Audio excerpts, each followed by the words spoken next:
जय शिव शंभू बम बम भोले। आप सभी पर भगवान भोलेनाथ अपनी कृपा दृष्टि सदैव बनाए रखें। आज की वीडियो में आप सुनेंगे श्रावण मास महात्म्य का 10वां अध्याय। आप सभी से अनुरोध है कि कथा को पूरा अवश्य सुनिएगा। यदि आपने चैनल को सब्सक्राइब नहीं किया है तो चैनल को सब्सक्राइब ज़रूर कर लें।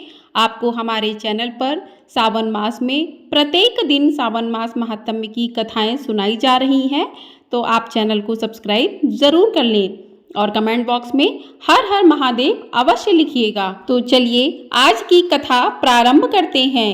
कथा प्रारंभ करने से पूर्व भगवान भोलेनाथ का ध्यान करते हैं। जय भोलेनाथ, हर हर महादेव। श्रावण मास महात्म्य में आज के अध्याय में शनिवार को किए जाने वाले कृत्यों का वर्णन किया गया है। ईश्वर बोले कि हे सनत कुमार, अब मैं आपसे शनिवार व्रत की विधि का वर्णन करूंगा, जिसका अनुष्ठान करने से मदद तो नहीं होता है। श्रावण मास में शनिवार के दिन नरसिंह, शनि तथा अंजनी पुत्र हनुमान, इन तीनों देवताओं का पूजन करना चाहिए। दीवार पर अथवा स्तंभ पर नरसिंह की सुंदर प्रतिमा बनाकर हल्दी युक्त चंदन से और नीले, लाल तथा पीले सुंदर पुष्पों से लक्ष्मी सहित जगतपति नरसिंह का भली भांति पूजन करके उन्हें खिचड़ी का नैवेद्य तथा कुंजर नामक शाक का भोग अर्पण करना चाहिए। उसी को स्वयं भी खाना चाहिए और ब्राह्मणों को भी खिलाना चाहिए। तिल का तेल तथा घृत स्नान भगवान नरसिंह को प्रिय है। शनिवार के दिन तिल सभी कार्यों के लिए प्रशस्त हैं। शनिवार के दिन तिल के तेल से ब्राह्मणों तथा सुवासिनी स्त्रियों को उबटन लगाना चाहिए तथा कुटुंब सहित स्वयं भी संपूर्ण शरीर में तेल लगाकर स्नान करना चाहिए तथा उड़द का भोजन ग्रहण करना चाहिए। इससे भगवान नरसिंह प्रसन्न होते हैं। इस प्रकार श्रावण मास में चारों शनिवार में इस व्रत को करना चाहिए। जो ऐसा करता है उसके घर में स्थित लक्ष्मी का वास रहता है और धन धान्य की समृद्धि होती है। पुत्रहीन व्यक्ति पुत्र वाला हो जाता है और इस लोक में सुख भोग कर अंत में वैकुंठ प्राप्त करता है। नरसिंह की कृपा से मनुष्य के चारों दिशाओं में व्याप्त रहने वाली उत्तम कीर्ति होती है। हे सौम्य, मैंने आपसे नरसिंह का यह उत्तम व्रत कहा है। हे सनत कुमार, अब शनि की प्रसन्नता के लिए जो करना चाहिए उसे सुनिए।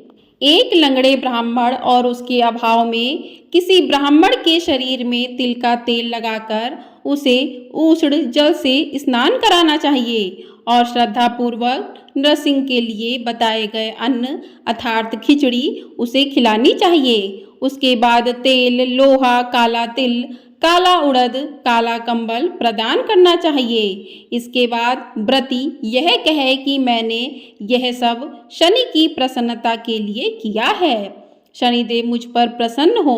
उसके बाद तिल के तेल से शनि का अभिषेक कराना चाहिए। उनके पूजन में तिल तथा उड़द के अक्षत प्रशस्त माने जाते हैं। हे मुने, अब मैं शनि का ध्यान बताऊंगा, आप ध्यान पूर्वक सुनिए। शनैश्चर कृष्ण वर्ण वाले हैं, मंद गति वाले हैं, काश्यप गोत्र वाले हैं, सौराष्ट्र देश में पैदा हुए हैं, सूर्य पुत्र हैं, वर देने वाले हैं, दंड के समान आकार वाले मंडल में स्थित हैं, इंद्र नील मणितुल्य कांति वाले हैं, हाथों में धनुष, बाण, त्रिशूल धारण किए हुए हैं, गीध पर आरूढ़ हैं, यम इनके अधिदेवता हैं, ब्रह्मा इनके प्रधीति देवता हैं।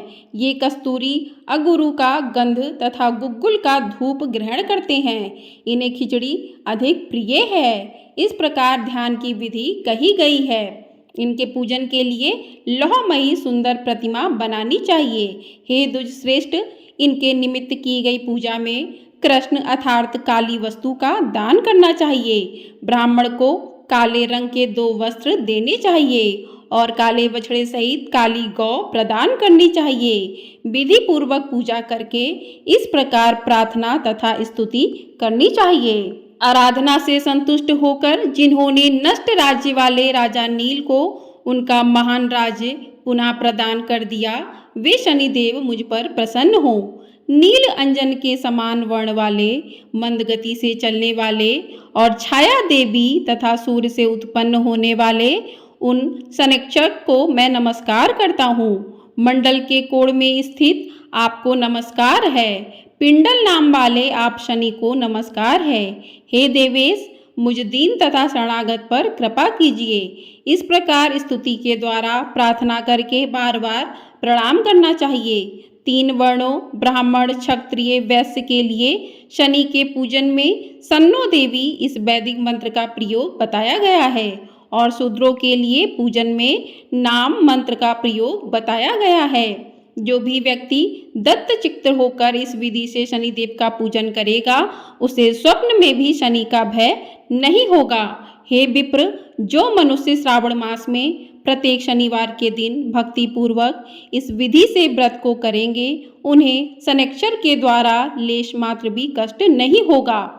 जन्म राशि से पहले, दूसरे, चौथे, 5वें, 7वें, 8वें, 9वें अथवा 12वें स्थान में स्थित शनि सदा कष्ट पहुंचाता है। शनि की शांति के लिए क्षमांगनी इस मंत्र का जाप करना बताया गया है। उसकी प्रसन्नता के लिए इंद्र नीलमणि का दान करना चाहिए। हे सनत कुमार, इसके बाद अब मैं हनुमान जी की प्रसन्नता के लिए विधि का वर्णन करूंगा। हनुमान जी की प्रसन्नता के लिए श्रावण मास में शनिवार को रुद्र मंत्र के द्वारा तेल से उनका अभिषेक करना चाहिए। तेल में मिश्रित सिंदूर का लेप उन्हें समर्पित करना चाहिए। जपा कुसुम की मालाओं से, आक धतूर की मालाओं से, मंदार पुष्प की मालाओं से, बटक बड़ का पेड़ के नैवेद्य से तथा अन्य उपचारों से भी यथाविधि अपने सामर्थ्य के अनुसार श्रद्धा भक्ति से युक्त होकर अंजनी पुत्र हनुमान जी की पूजा करनी चाहिए। इसके बाद बुद्धिमान को चाहिए कि हनुमान जी की प्रसन्नता के लिए उनके 12 नामों का जप करें। हनुमान, अंजनी सुनु, वायुपुत्र, महाबल रामेष्ट, फाल्गुन सखा, पिगाक्ष, अमित विक्रम, उद्धति क्रमण, सीता शोक विनाशक, लक्ष्मण प्राणदाता और दशग्रीव दर्पहा ये 12 नाम हैं। जो मनुष्य प्रातः काल उठकर इन 12 नामों को पढ़ता है उसका अमंगल नहीं होता और उसे सभी संपदा सुलभ प्राप्त हो जाती हैं। इस प्रकार श्रावण मास में शनिवार के दिन वायुपुत्र हनुमान जी की आराधना करके मनुष्य वर्ज तुल्य शरीर वाला, निरोग तथा बलवान हो जाता है। अंजनी पुत्र की कृपा से वह कार्य करने में वेगवान तथा बुद्धि वैभव से युक्त हो जाता है।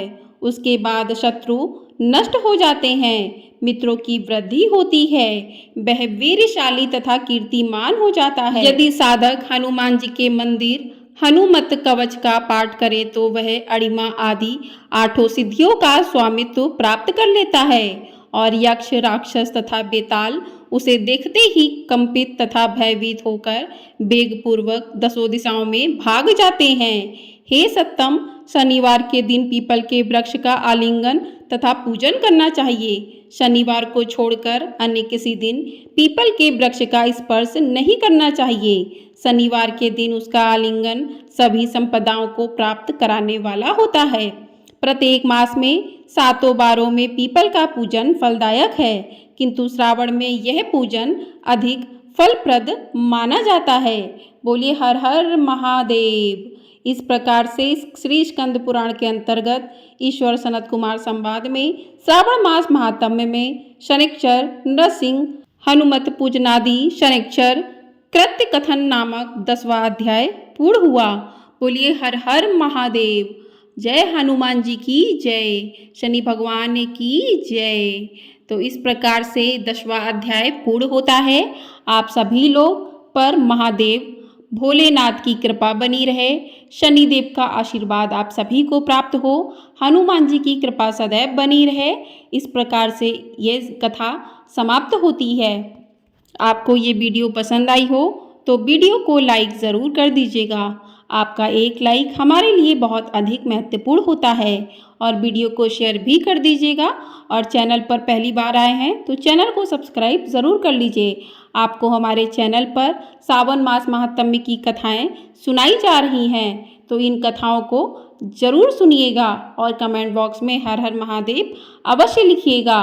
चैनल को सब्सक्राइब नहीं किया है तो चैनल को भी ज़रूर से सब्सक्राइब कर लीजिए। हर हर महादेव। ओम नमः शिवाय।